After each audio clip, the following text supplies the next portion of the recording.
Hi, so this session is on finding the equation of a straight line from a given graph. So here we can see there's a straight line, and what we have to do is to find the equation of this straight line, because we know every straight line has its own equation.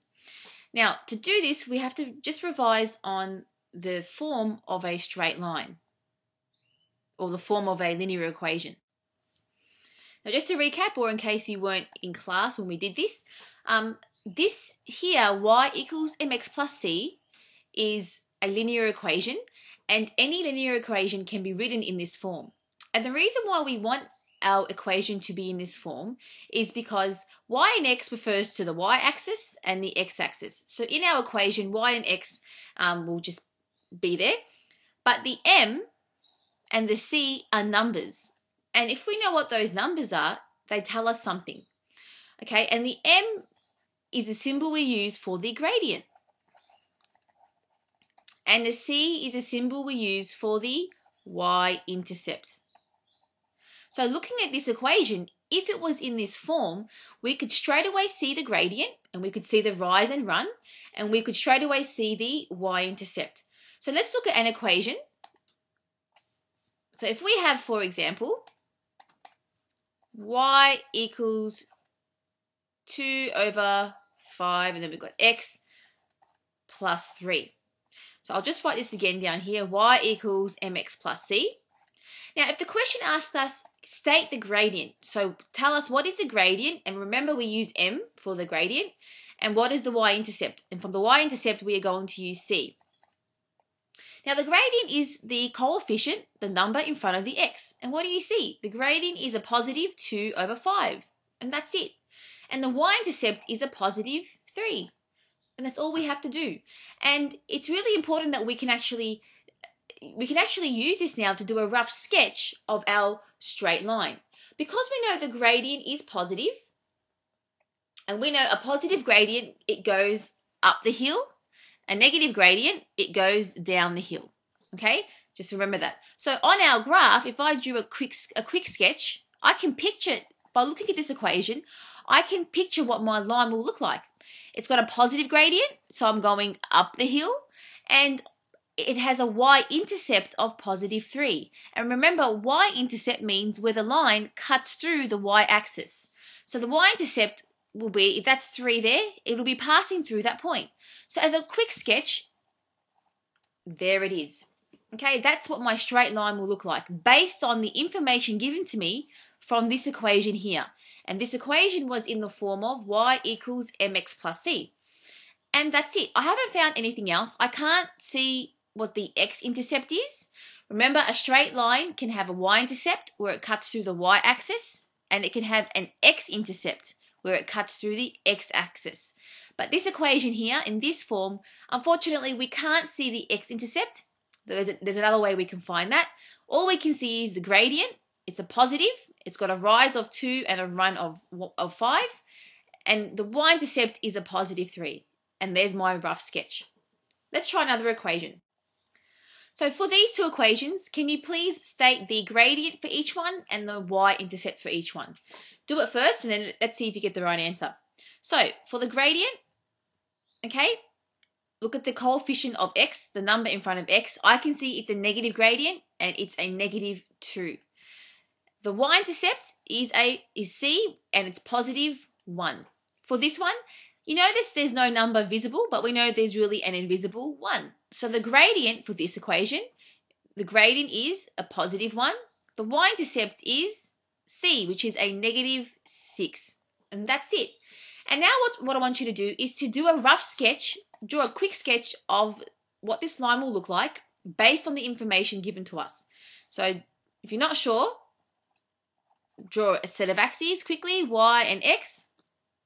Locate the y-intercept. For this one, the y-intercept is when y is positive 1. So imagine it was there. That's where my line will be passing through. For this one down here, the y-intercept is negative 6. So imagine negative 6 is down there, minus 6. It'll be passing through that point. And now all I have to figure out is which direction is my line heading in. Is it going up the hill or is it going down the hill? Well, this one here, it's a negative gradient, a -2. So instead of up the hill, we are going down the hill, and that's it. Okay, and for this one down here, we're going to be passing through the y-intercept. We're going to be passing through this point, we know that. But is the gradient positive or negative? We know it's a positive one. So instead of going down the hill, we are going up the hill this way. And that's it. And like I said, based on this information, we can draw a quick sketch of our graph. So back to our initial question. It's asking us to find the equation of a straight line from the given graph. Now we know the equation of a straight line, okay, can be written in the form of y equals mx plus c. Okay, and we want it in this form, y equals mx plus c.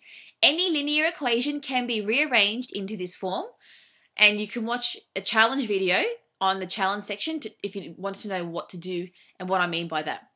Now, to find the equation of a straight line from a graph, we have to find the two important points, and that's it. We've got to find the gradient, m, and we have to find c, our y-intercept. If we can find these two values, then we've got our equation. So our first step is, well, what's the y-intercept?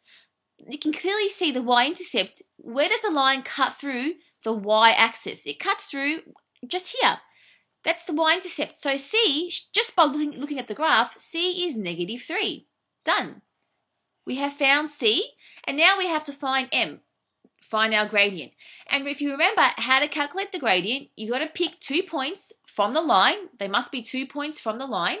Calculate the rise and run, or the rise down if it's negative, and run, and that's it. So I'm going to use this point here. We know we can pick any 2 points we want, okay, as long as they're from this straight line. And I'll pick this point, the y-intercept, and I'll pick a point that is clear to me. I can see this point here. When x is 2 and y is 1, it's quite clear, no decimals, so I'll pick that point.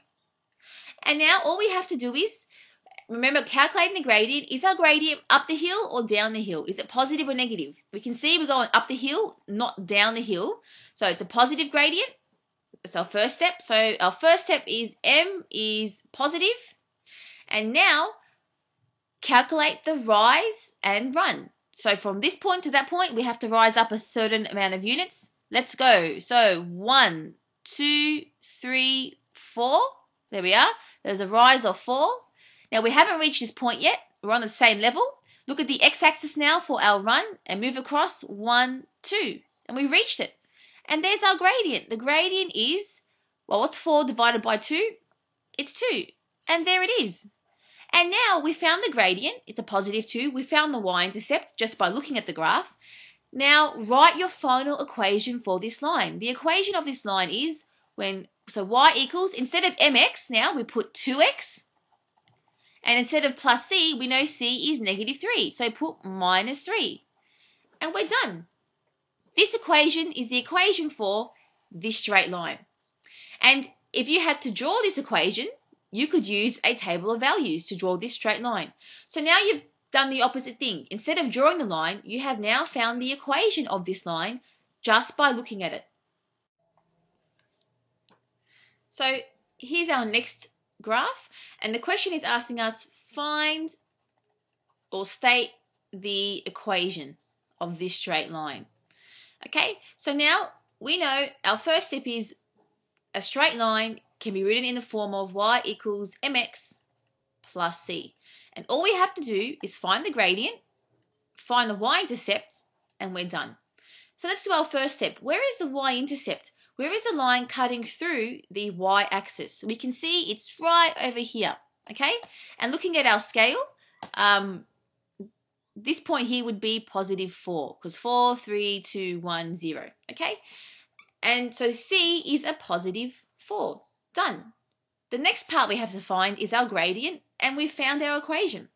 So to find the gradient, we have to pick 2 points. Now you can see with this straight line, they're showing you a variety of points. You can pick any 2 points. It can be this one or that one. We might actually do this one twice just to prove that the gradient is the same at any point on this straight line.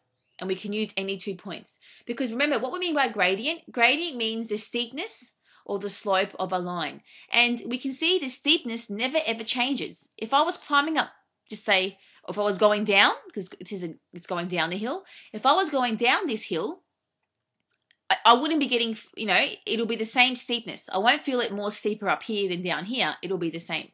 So let's pick 2 points. I might pick this point over here.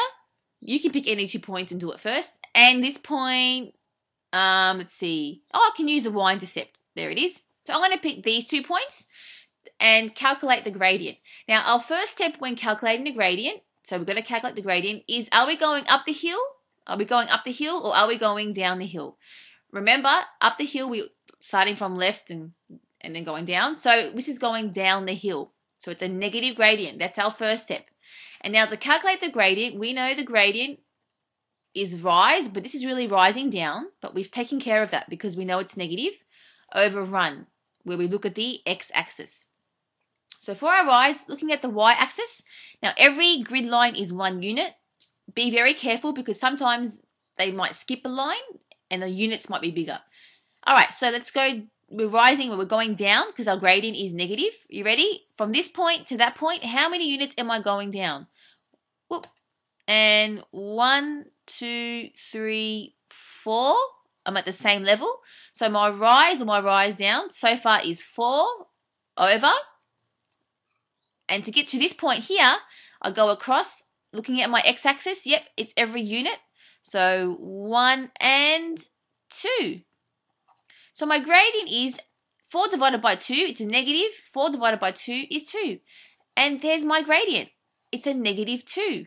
So my linear equation will be this. Y equals, instead of m, we put negative 2 and then x. And plus c, this the y-intercept is 4. So a positive 4. And we're done. Now remember, if you couldn't simplify, just say we had a fraction like 3 over 2 and you couldn't divide it, you just write that as your gradient. And you would have y equals 3 over 2. The x can sit on top or the x can sit in the middle. Okay? And that's what it would look like. But when you have a whole number, the 1 is invisible. Okay, so we'll just rub that out. And now let's just calculate this gradient using 2 different points just to make sure that our gradient is correct. Because we know we can use any 2 points on our line. So let's just pick another 2 points. I'll pick this point over here and this point down there. So they're clearly 2 different points. I should still get the same gradient. And let's see. So we know it's still negative. So m is a negative gradient. Now, to get from this point to that point, we can go down. Or if you wanted to, you can actually go up to the same level. It's your choice. You can go down to the same level or you can go up to the same level. You can see the distance from here and the distance from here are the same thing. So for this one, I might actually rise up and go to this point just for a change. You ready? So counting every unit on our y-axis as we move up. And 1, 2, 3, 4, 5, 6. There was a rise of 6 over. Now to get from this point to that point, my run is 1, 2, and 3. And what's 6 divided by 3? 6 divided by 3, I'm left with a negative 2. And have a look, we've got the exact same gradient. Perfect. Now, if you're not sure what I meant by going up instead of down, I'll do the same one again, but going down. Because remember, when you're traveling between these 2 points, you have to get to the same level. And I can get to the same level by going down. So if I went like this, 1, 2, 3, 4, 5, 6, and then see how we're at the same level? It's still at the same amount of units. And go across 1, 2, or 3. And you can see how we have formed right-angled triangles by doing that. So it's your choice whether you want to go down to the same level or up to the same level. But remember, you have taken care of the issue of whether it's a positive or negative gradient by looking at the graph. Instead of going up the hill, we were going down the hill. And you've taken care of it straight away. Okay? So hopefully that's made sense and just keep practicing. Thank you.